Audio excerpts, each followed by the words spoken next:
The last day of the Iowa legislative session is scheduled for Friday. However, if the state budget isn't finalized, lawmakers will have to work into next week without getting paid. Our Connor O'Neill tells us what needs to happen in the next 4 days to avoid that. By the end of April, we start to see bills moving a little quicker than earlier in the year through the State House. One is because lawmakers don't want to have to work without getting paid, but also the state needs to figure out how much money they'll have for the next fiscal year.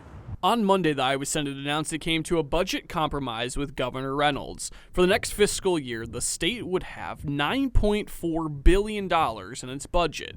Most of that money would be allocated to Medicaid programs and funding school districts. Senate Republicans said at least $1 billion would be allocated toward education.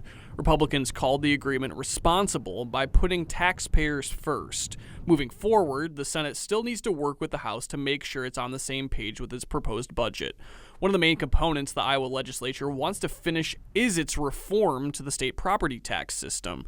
Republican leaders told us in the past couple weeks they don't want to rush property tax bills, but instead they want it done right. That includes a proposal to get rid of Iowa's rollback system, which limits property tax increases. Another vital part of finishing the legislative session is finalizing school funding.